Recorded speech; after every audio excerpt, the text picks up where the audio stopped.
Bani Israel, once the chosen nation of Allah, now crushed between oppression, fear, and enemies.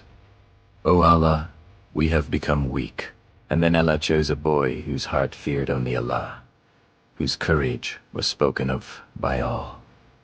No armor, no sword, only fate.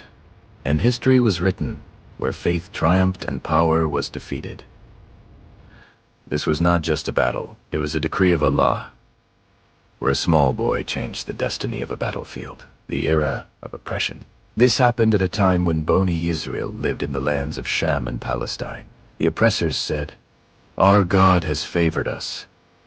Enemy tribes attacked their cities, burned their homes, killed their sons, and captured their women. The Qur'an says, they were expelled from their homes and their sons were slaughtered.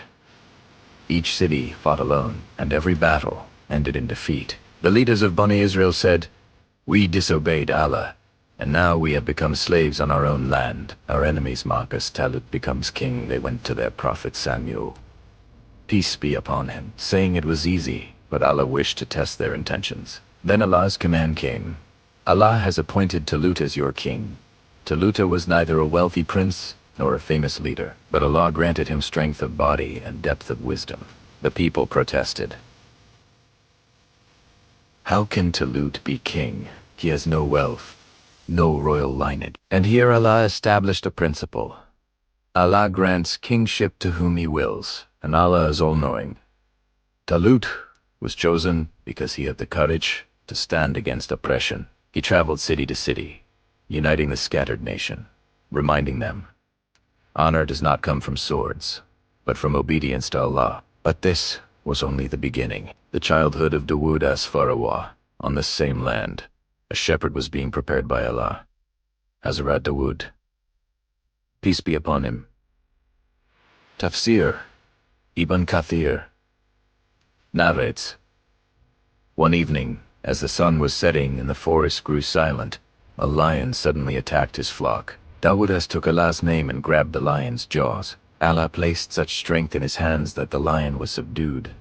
No sword, no bloodshed, only Allah's command. The sheep were saved. The test of the river Taloot gathered an army, people tired of oppression, hungry for justice. But Allah tests hearts before battles. In the desert, water shimmered in the distance. Taloot announced, Allah will test you with this river. The command was strict, but thirst was stronger. Most rushed to the river. Thousands failed the test. Someone said, "How can we face Jaloot now?" On the other side stood only 330 men, no complete weapons, but eyes filled with faith. Jaloot enters the battlefield, and then he arrived. Jaloot. His steps shook the battlefield. Fear grew with every stride. This was not just a man. This was a mountain of iron. This moment would decide. Either faith survives, or history is erased. Behind the army stood a silent shepherd, Hazrat Dawood AS. Jaloot roared, "Is there anyone among you who dares face me?" Hearts froze. Breaths stopped. Taloot declared, "Do you fear his strength?" And then a small voice echoed, "Hazrat Dawood AS steps forward. I will fight for Allah alone." The soldiers whispered, "How can this child face Jaloot?" Taloot offered his armor. Dawood AS replied, "I do not need this. My Allah is with me." He walked alone onto the battlefield. Jaloot laughed. "Am I a dog that you come at me with a sling?" Dawood AS took his sling. No debate, no sword, only belief. The air froze, the stone spun, and then it struck Jaloot's forehead. The mountain of iron fell. Silence. Dust echoed across the battlefield. Faith surged through Taloot's army. They charged forward. That day, those 330 men etched their names into history. Jaloot's army fled, and the shepherd became a king. Dawood AS becomes king. Falsehood collapsed. Truth prevailed. Honor does not come from numbers.